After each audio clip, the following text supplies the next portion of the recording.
Today, March 2, is the 61st day of the year, which means that there are 304 days until the end of 2023. Time is really moving fast. Though we can't control time, we definitely can control what happens in today's magazine. Coming up, we take a look at project developments in the community of Chambers Pen, Hanover. Then later in the show, the Ministry of Finance and the Public Service brings you another factual episode of Finance Matters. This is Jamaica Magazine, and I'm your host, Adrian Atkinson. Welcome.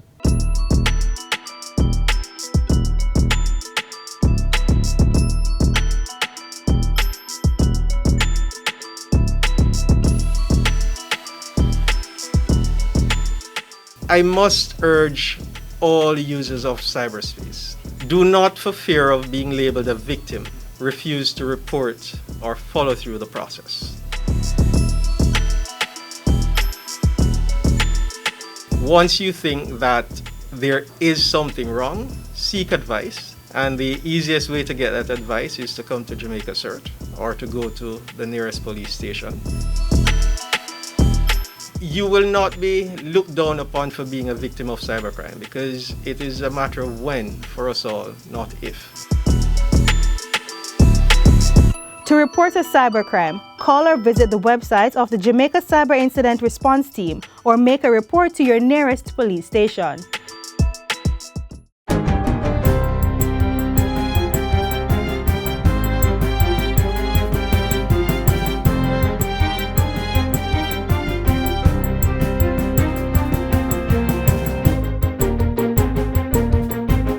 Good day, I'm Stephen McHugh, and this is your JIS News for Thursday, March 2, 2023. The Constitutional Reform Committee, which will play a key role in ensuring Jamaica's smooth transition to a republic, has now been constituted. Minister of Legal and Constitutional Affairs Marlene Malahoo Fort made the disclosure during Wednesday's meeting of the Standing Finance Committee of the House. She says the committee began its work on March 1. The committee has been established to assist us in the process, to provide advice and oversight as we move on the most comprehensive and impactful constitutional reform work to be undertaken in the life of independent Jamaica. The committee will be assisted by a secretariat, which is now being put together. The work will be done in 3 phases, with the first phase to be primarily done in the 2023-24 financial year and focus on those matters that require a vote by the electorate. It is our intention to transition Jamaica from a constitutional monarchy to establish the Republic of Jamaica within the Commonwealth as a parliamentary republic with a non-executive president. Government will be spending over $7 billion on capital projects to upgrade Jamaica's water infrastructure in the upcoming 2023-24 fiscal year. Minister without portfolio in the Ministry of Economic Growth and Job Creation, Senator Matthew Samuda, says it represents the largest investment made in the sector to date. This is the most amount of capital projects ever done on our water infrastructure. In building additional storage, in replacing old rotting pipelines, as we target reduction of non-revenue water, as we target increased storage and greater resilience in our water sector. The figure is a significant increase over the $4 billion worth of investment made last year. Minister Samuda gave the update as he addressed the Caribbean Maritime University's inaugural Port Royal Lecture Series. It was held earlier this week at the institution's Palisados Park campus. The Ministry of Agriculture is providing support to 305 farmers in St. Elizabeth to lessen the effects of the current dry season conditions. The assistance is being provided through the Rural Agricultural Development Authority, RADA's intervention strategies. The ministry says $4.4 million has been spent trucking water to 283 farmers, providing water tanks to 12 farmers, and obtaining irrigation piping for another 10. Other RADA interventions have involved the installation of drip irrigation systems covering 14 acres and impacting 400 farmers. The natural water storage capacity has been enhanced through the installation of pond liners for 8 farmers. The Pedro Plains Agricultural Irrigation Expansion Project that will lift water from the Black River to the Pedro Plains of southern St. Elizabeth is being built at the same time to help 4,000 farmers. The ministry has set aside another $5 million for farmers who require more assistance. And the National Irrigation Commission continues to provide substantial water delivery. The Ministry of Health and Wellness will be undertaking a national household survey on drug use across Jamaica. Portfolio Minister Dr. Christopher Tufton launched the 2023 National Drug Prevalence Study on March 1. It will be undertaken through the National Council on Drug Abuse, NCDA, and funded by the National Health Fund, NHF, to the tune of $7.5 million. The survey will generate data on all psychoactive substances in use by the populace, but emphasis will be placed on alcohol misuse. Because we have really not done a significant deep dive as it relates to alcohol consumption and alcohol abuse. And this is very important as part of the overarching response to substance abuse. The study's findings will inform a national alcohol policy and support the development of evidence-based prevention, treatment, and harm reduction programs. Part of our response is to gather information, because we don't act based on anecdotes. Anecdotes gives an indication of a particular scenario. An anecdote justifies further probing of that scenario. And so in collecting that data and identifying the challenge, we thought it was relevant to engage in a deep dive and use that deep dive to assess substance abuse generally, but alcohol abuse in particular is a very big part of the health-related challenges that we have in our society. The 2023 National Drug Prevalence Study will be carried out in conjunction with the Center for Leadership and Governance at the University of the West Indies, Mona, and the Inter-American Drug Abuse Control Commission of the Organization of American States. The country's last drug prevalence survey was conducted in 2016 and prior to that in 2001. And finally, the Transformation Implementation Unit, TIU, has resumed its annual public sector debate competition. The competition, which started in 2019, was halted due to the onset of the COVID-19 pandemic. Executive Director of the TIU, Maria Thompson-Walters, says the competition is an opportunity for employees to influence the discourse on building a better public sector and shaping their place of work. It will engage teams in parliamentary-style debating on matters relating to public sector transformation and current affairs. Ms. Thompson-Walters says it is expected to help assess what has already been achieved under the transformation journey and explore how to advance the work to further benefit the public service and citizens. This year, the competition is scheduled to take place between April and June. It is open to all public sector entities, and they are invited to register to participate via the TIU's website. Registration ends March 17. And that's it for JIS News Today. I'm Stephen McHugh. Thanks for watching.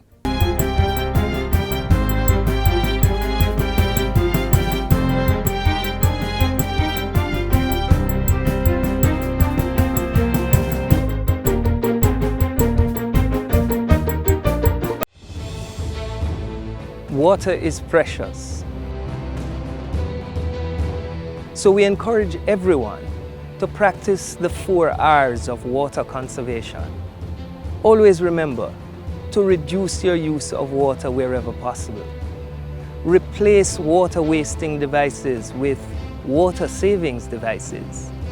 Reuse water wherever possible. And wherever leaks are found, please repair them and repair them quickly. Don't delay. Practice the 4 R's of water conservation today. Local development is a necessary process that directly impacts a country's citizens. In this upcoming feature, we share with you a roundup of some of the activities that have been taking place for the betterment of residents of Chambers Pen, Hanover. Water!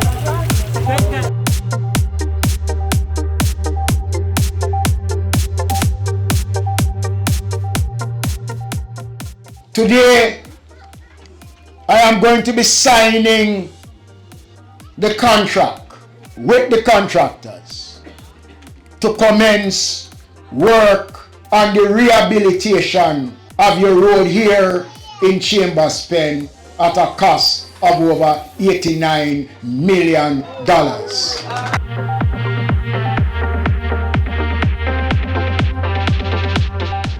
I'm going to turn on the water because when we are finished, we are going to guarantee water.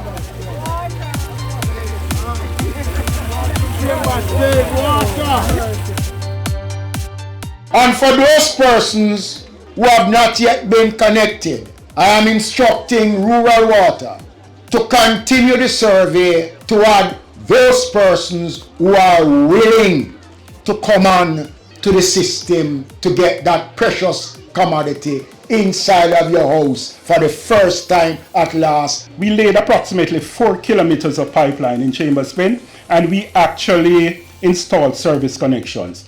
One of the safeguards to the system that we did, we actually gave each household a 400-gallon tank. What this does is, if the Water Commission supply even come to Chambers Pen even 1 or 2 days a week, the tank will serve for 4 or 5 days. And I'm saying to Audley Thompson, if there is 200 more residents that don't get black tank, give them the 200 black tank that is required, so that everybody in Chambers Pen can have a black tank, so you can store the water. Chambers Pen is looking good. So today I want to tell you, thank you for your patience. Thank you for your continued patience, because the works are not yet complete, but you now know that it will be completed, right? Yes.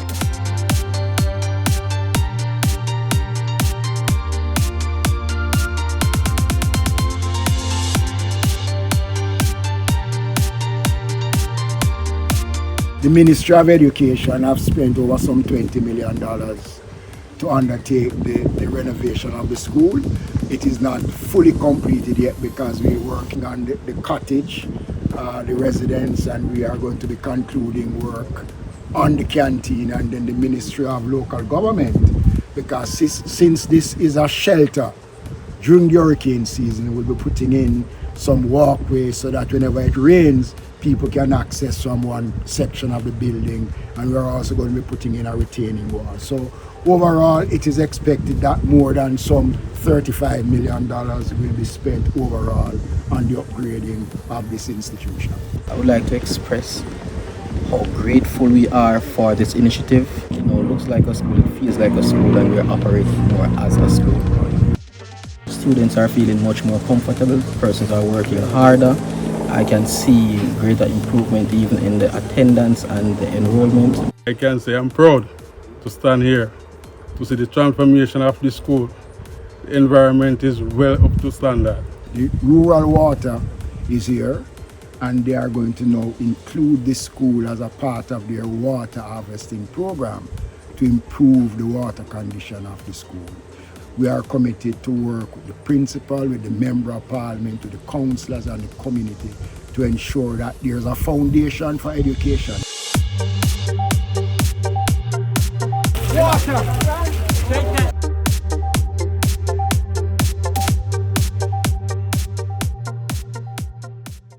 We work to make communities safer by essentially looking at the structures in the community that contribute greatest to social capital building.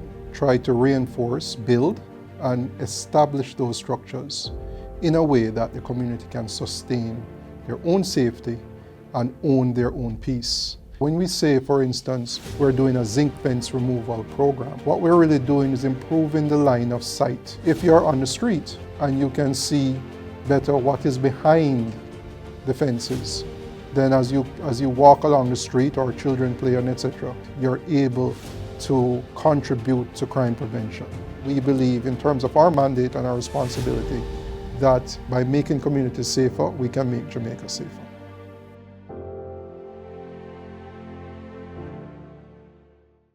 As part of the Chambers Pen development project, a well-deserving individual was given a new place to call home. Take a look.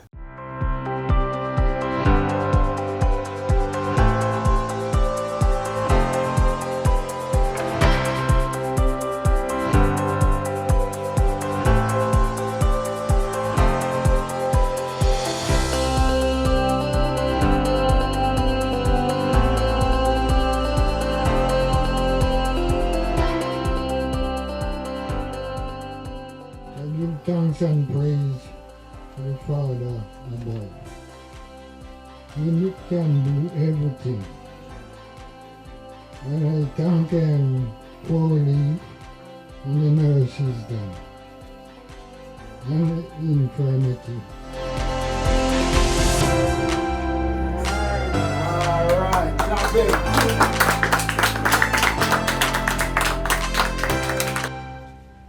We're doing 5 houses here in Chambers Pen.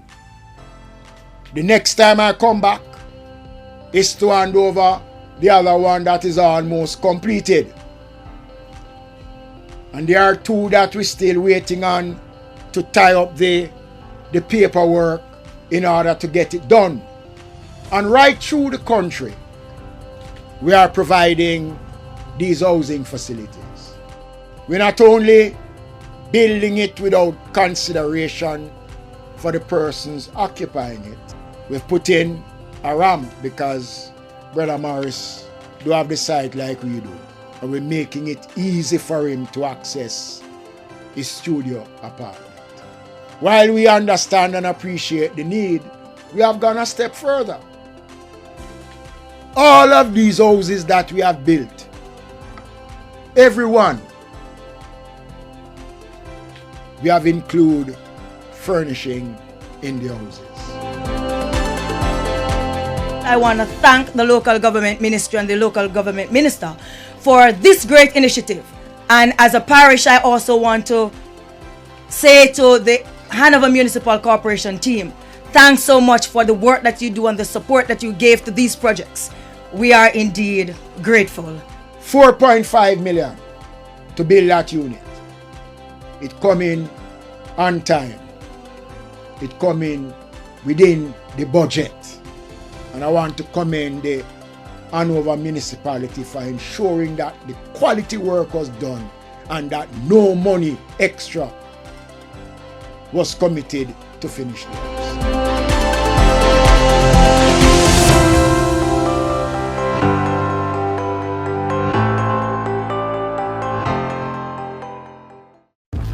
Anonymously report allegations of corruption, bribery, fraud, or acts of malfeasance. Help the Revenue Protection Division, RPD, secure the government's revenue. To help, citizens may call the Revenue Protection Division at 1-888-225-5773 or Crime Stop at 311. The RPD, partnering with you, securing the public purse for growth and development. And now, before closing off today's show, we hear from the Ministry of Finance and the Public Service on the process of procurement within the government. Finance Matters explains.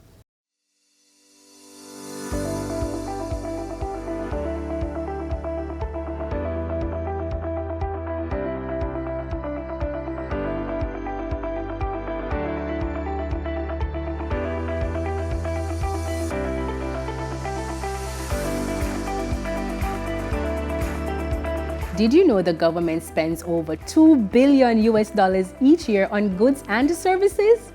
But how much of it is pumped into Jamaican businesses? Under the Public Procurement Act 2015, your business can be contracted by the government to offer goods and services. Whether you own a construction or electrical company, a clothing store, or even a restaurant, you can easily qualify once the service is requested. Hi, I'm Shaquille Rochester Shorter and welcome to Finance Matters. Today I will be speaking with Mr. Andre Bennett, Chief Public Procurement Policy Officer here at the Ministry, about how your business can be procured by the government. Remember to like, share and subscribe to our YouTube channel.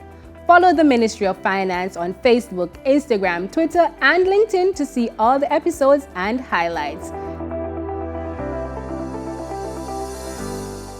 Thank you for joining the show, Mr. Bennett, and welcome. First thing, tell us what is public procurement?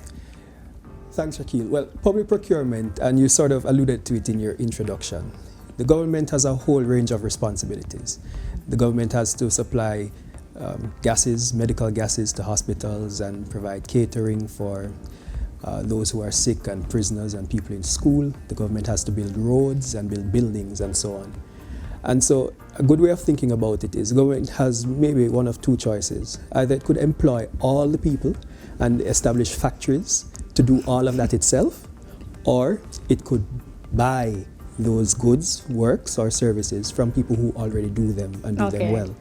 Public procurement then describes government's activity of acquiring goods, works, and services from the economic market. It's really economic activity. So, say for example, I know a Miss Patsy that procures or she makes masks and the government wants to buy masks. How would the government go about doing that? Okay. Well, first of all, the government, having determined that it needs some masks, would do some homework. It will figure out what kind of masks it needs, the quantities, and how many people are there that can supply these masks. That's called market research. Okay. And it's done in the first part of procurement. And then the government would publish broadly, depending on the circumstances, and we can get into that, the requirements for these masks. It would say we need X number of masks, and these are the kinds of masks we need, and here's how you can go about getting these masks to us. You must complete a bid form, and we'll give all those forms to you. What is a bid form? These are formal offer and acceptance documents that are contained in what you call SBDs, or people call them RFPs, all sorts of convoluted acronyms, right? But just know that what it is government asks you to give a formal offer, written in a particular format and standard. And then the government will assess or evaluate your offer and will make a contract award to the firm, business, company that promises to deliver the best masks at the best price. Okay, awesome. So where and how the government advertise these tenders that are available? Again, subject to some requirements in terms of different methods. Ordinarily, contracts that are offered for competitive bidding, that is where plenty people and anybody, there's no restriction, will get an opportunity to make an offer to the government. These are published in the newspapers in Jamaica. So Jamaican Observer and Jamaican Gleaner. On Tuesdays and Saturdays. Okay. And increasingly, and certainly in most cases, there's also a publication on the Government of Jamaica's electronic procurement portal, affectionately called GoJEP. Well, tell us about that portal. Great. So GoJEP is an electronic tool that connects businesses with government in a really seamless and efficient way. And so what it does, it handles all of the processes associated with soliciting offers. That's when the government publishes the call for the offers. It accepts and receives the offers. So no longer do people have to run to drop bids into a bid box, right? Now it's done online. More efficient. It's extremely efficient. You can be anywhere in the world and submit the offer. The portal also helps with the evaluation of the offers and the publication of the contract award notices. That's GoJEP. It's secure, it's transparent, it's accessible, and it's really, really easy to use. How do I use the portal? I'm not aware. Walk me through using the portal. Right. So the first thing you have to do, you go to the portal www.gojep.gov.jm, and you must register as a supplier. Okay. You must create a profile, tell us who you are and a bit about your business. And then you will navigate to the place where all the competition notices are located. Okay. And it's easy to find it because it says competition. Right? Okay. And you can there see all the relevant competitions. You will click on them and then you can access the contract documents, which will have the bidding document included. I know these words sound weird, but the more you get used to them, and you can tell Miss Patsy that the more she gets used to them, the easier it will be. And once she gets there, she can read the government's requirements. And then the documents will explain what she must do to submit her offer. So she must submit Form A, Form B, Form C, and Form D. Okay. And then also, ordinarily, she will have to submit proof that she is compliant in respect of her payment of taxes, and she's registered with the Public Procurement Commission. Okay. Is there training available for a said person like Ms. Patsy? Would there be training? Absolutely. So the Office of Public Procurement Policy, which I have the privilege to lead, has constant supplier and procuring entity training opportunities.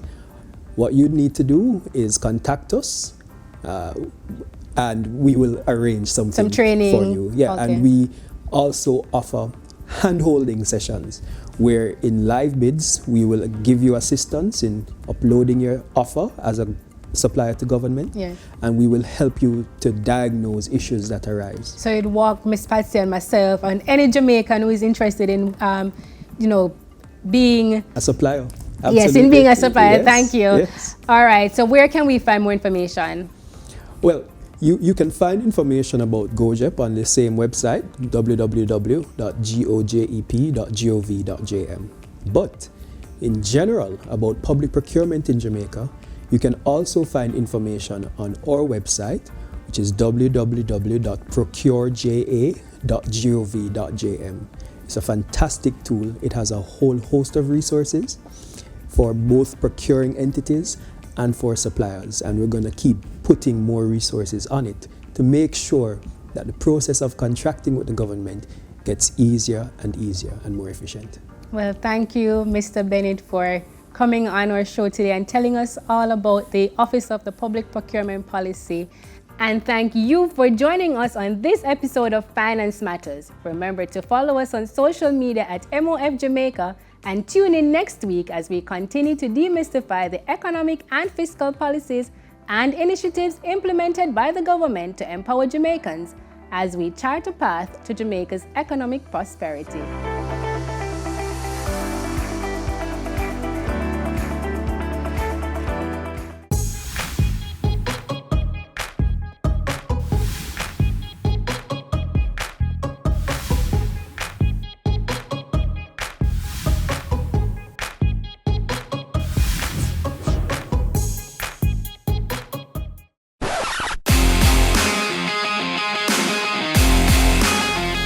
I think that is good. Plenty of Jamaica people really need counseling, may I tell you. Getting an idea from someone else or someone to share your feelings with, it might just help you to clear your mind and think more better. If persons need therapy, I think they should get it. At the end of the day, mental health is key. I think maybe it's just childhood, I don't know how to say it, trauma that it didn't get to resolve. It's a good thought. You need help. Because some of the people them sick in them brains and we have to work on them whole soul and mind. Yes, right, it's good when you go to counseling because sometimes you have some problem with you get counseling more, you take it on the other side. Yeah, it's out the road. Out the road, you say.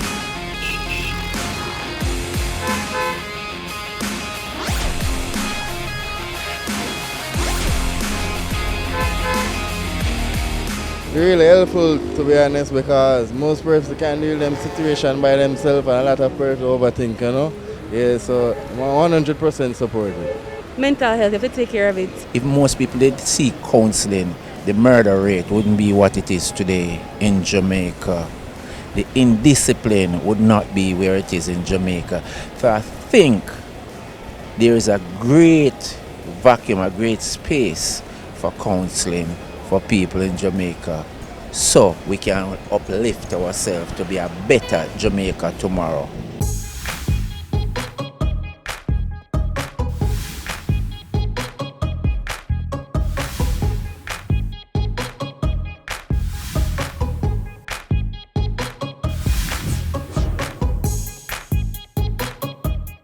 This is where our journey ends, but only for today. Do join us again tomorrow when we bring you another informative program. In the meantime, stay connected via our website, jis.gov.jm. And while you're online, send your feedback to Jamaica Magazine at jis.gov.jm or via tweet at JIS News. You may also find us on all the major social media platforms and through our mobile app that's Android and iOS compatible. On behalf of the entire production team, I'm Adrian Atkinson. Do take care. This has been a production of the Jamaica Information Service, the voice of Jamaica.